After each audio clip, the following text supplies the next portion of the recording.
Olá, muito bem-vindos a mais um Ficheiro MBL. Sim, nós vamos falar hoje de coronavírus. Se alguém está achando as medidas tomadas pelos governos europeus exageradas, sugiro assistir esse ficheiro até o fim. Eu também achava. E eu pensava assim, mas pra que tanta coisa? É uma doença, ok, mas precisa fechar um país inteiro em quarentena? Será que não é exagero da mídia? A mídia não está passando talvez uma desinformação e criando uma histeria coletiva por causa de uma gripe? Na verdade, a única desinformação de que a mídia pode ser acusada é de estar sendo muito otimista e usar um tom insuficientemente grave para falar do cenário.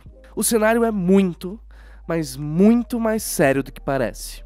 Qualquer brincadeira ou hipótese de histeria se parece com a atitude de alguém que vê uma avalanche chegando e quisesse abrir uma cerveja e fazer uma piada antes dela lhe atropelar. Nesse ficheiro utilizaremos diversas fontes jornalísticas e dados obtidos dos mais diversos veículos. Em meio aos textos consultados, merecem destaque dois excelentes posts de Thomas Pueyo e Josh Bash na rede social Medium, sobre os riscos de não se implementar uma estratégia de contenção de imediato. Peço a quem souber inglês que leia e divulgue esses textos. Eles estão aí nos comentários na nossa bibliografia. O texto de Pueyo foi traduzido para diversas línguas e alcançou mais de 28 milhões de acessos. É uma mensagem racional, muito clara, mas urgente para todas as lideranças mundiais. Primeiro, vamos começar com o que nós sabemos. O Covid-19 é uma doença provocada pelo vírus da família coronavírus. É uma família de vírus capaz de provocar desde uma gripe leve até síndromes respiratórias, como a MERS e a SARS. A MERS tem altíssima letalidade, cerca de 30%, e preocupou o mundo desde quando surgiu em 2012, mas felizmente ela teve baixo contágio. Relatórios recentes da Organização Mundial da Saúde mostram apenas 2.494 casos espalhados em 27 países. E a primeira epidemia da SARS deixou 774 mortos em pouco mais de 8.000 casos. A segunda epidemia, a SARS-CoV-2, é o agente etiológico, isso é a causa do Covid-19, comumente chamado pelo nome da família do vírus, coronavírus. O problema do coronavírus é sua disseminação exponencial. Para efeitos de comparação, já há mais de 180 mil casos do coronavírus em mais de 140 países, ultrapassando as epidemias anteriores largamente. Esse cenário, entretanto, é tão somente o começo do problema. Nós não estamos nem remotamente perto do ápice previsto da pandemia. Os efeitos do vírus se assemelham inicialmente aos de uma gripe forte com febre, cansaço e tosse seca. Alguns pacientes também relatam dores no corpo e coriza. É recomendado passar no posto de saúde quem estiver com febre alta e tosse seca. O problema se acentua nos casos mais graves. Idosos e pessoas com pressão alta, diabetes, problemas cardíacos e problemas respiratórios estão entre a faixa mais vulnerável. Nessa faixa, a doença apresenta outro desdobramento: pneumonia, insuficiência respiratória e morte. O problema fica mais sério quando juntamos 4 fatores. Peço que vocês reflitam sobre eles. 1. Não existe vacina nem para o SARS-CoV-2, nem para o Covid-19. 2. A taxa de disseminação oscila sem medidas de contenção severas para 2, ou seja, a quantidade de infectados tende a dobrar a cada dia. 3. Temos um número limitado de leitos de UTI e um número limitado de respiradores no Brasil. E por último, 4. Nosso país é conhecido pela ineficiência governamental e pela indisciplina da população. Agora vamos a uma comparação. O crescimento do vírus é exponencial. Nesse gráfico, vemos uma disseminação abrupta do vírus na França, Alemanha, Espanha, Japão, Estados Unidos, Suíça. Embora a Itália seja o país mais afetado, é apenas uma questão de tempo para termos o mesmo cenário catastrófico espalhado por toda a Europa. Um outro gráfico mostra a progressão do vírus. Além da linha pontilhada, são os países em que o vírus ao menos dobra, dia após dia. Como se pode ver, boa parte dos países cresce em ritmo acelerado. Em 27 de fevereiro, havia 400 casos relatados na Itália.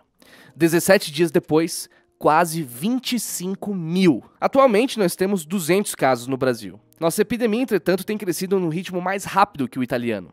O ministro Paulo Guedes recentemente expôs preocupação com o caso brasileiro, indicando que há condições de que aqui o crescimento seja ainda mais acelerado. Se amanhã tivermos cerca de 400 casos, em mais 2 semanas, provavelmente estaremos falando de 2 dezenas de milhares. Com isso, o principal efeito recai sobre o ponto 3. nosso número limitado de leitos de UTI. Com o percentual de casos graves exigindo internação, logo teremos a situação da Itália. Médicos e enfermeiras exauridos, hospitais superlotados, a taxa de mortalidade atingindo picos. Na realidade, o sistema de saúde italiano, que é superior ao nosso, em especial no norte, não dá a ideia correta do caos que será no Brasil, que é um país de terceiro mundo com problemas estruturais na área da saúde. Mas qual é a solução? Somente a junção de 3 medidas se provaram eficazes. A. Testes massivos. Com os testes, o número oficial de infectados se aproxima do número real. Sim, os números que vocês veem em estatísticas na mídia estão certamente muito abaixo da realidade. B. Contenção da população. Isso não é deixar de ir para um evento cheio ou faltar à escola. Contenção é parar o país, fechar tudo e impedir o contágio. C.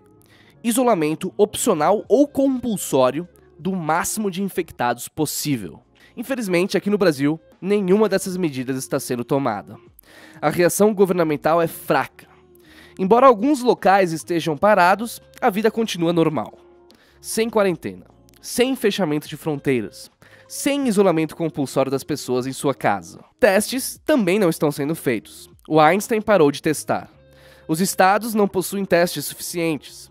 Temos no presente momento casos subnotificados, de pessoas que, sem saber que possuem a doença, irão contagiar as demais em uma espiral sem fim.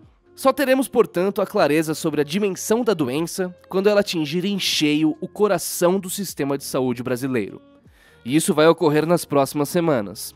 Se você tem alguma dúvida, guarde esse ficheiro e o assista daqui a um mês. Somente a Inglaterra tem adotado a extremamente temerária estratégia de encarar o vírus de frente, digamos assim. Ao invés da contenção e teste massivo, o governo aposta em isolamento da população de idosos e deixar o vírus se espalhar para a população ganhar imunidade. O problema é que, primeiro, não há dados que indiquem que alguém fica imune ao vírus por contraí-lo. Segundo, os números de contágio com a adoção dessa política poderão ser realmente colossais. De acordo com o documento da Public Health England, espera-se que cerca de 80% da população seja infectada. Considerando os casos mais críticos em que se faz necessário leitos de UTI, 7,9 milhões de pessoas devem ser hospitalizadas até a primavera de 2021. Como o Reino Unido vai conseguir oferecer um tratamento médico a uma massa tão gigantesca de pessoas é realmente algo que não sabemos. Provavelmente, centenas de milhares de pessoas irão simplesmente morrer. O Brasil, no entanto, ao não adotar medidas paliativas, corre o sério risco de ser o pior caso global da doença. Isso, aliás, nos deve alertar contra a seguinte ideia. Mas se parar tudo, a economia brasileira vai sofrer. Não é uma questão de escolha. O Brasil vai parar por bem ou por mal. Ele poderia parar com um SUS superlotado e uma crise sem precedentes, ou parar agora, para tentar controlar a disseminação da epidemia. Tornando-se um caso global grave, os efeitos na bolsa serão muitíssimo mais catastróficos do que o que já está ocorrendo, já hoje no 5º Circuit Breaker em um mês. Pense como um investidor. Você investiria em um país que a população está morrendo por uma epidemia aguda graças à inoperância do governo? Esse país lhe parece seguro? Então, é preferível fazer o sacrifício agora do que deixá-lo para depois. Diante da inoperância das autoridades, o que se pode fazer? Deve-se exercer pressão política para o Brasil adotar a estratégia de contenção de imediato. Isso significa adotá-la já nessa semana. Sim, a economia vai sofrer. Sim, você vai precisar mudar a sua vida normal. Não se trata de você achar chato ficar semanas preso em sua casa ou sentir efeitos psicológicos com isso. Trata-se de impedir uma epidemia que, ao colapsar o sistema de saúde do país, e ela irá colapsar, provocará a morte de milhares, se não milhões de brasileiros. E é exatamente isso que você leu. E os efeitos dessa avalanche já serão desastrosos em poucos dias. O MBL vai novamente contra a corrente. Sob o risco de sermos taxados de alarmistas, é exatamente essa pressão política que iremos exercer desde já para que as medidas drásticas sejam tomadas enquanto ainda tem tempo. A sua vida, a vida dos seus pais e a vida dos seus avós está literalmente em jogo. É isso aí, pessoal. Compartilhe esse vídeo com o máximo de pessoas que vocês puderem. Deixe aí seu like e até a próxima. Um abraço.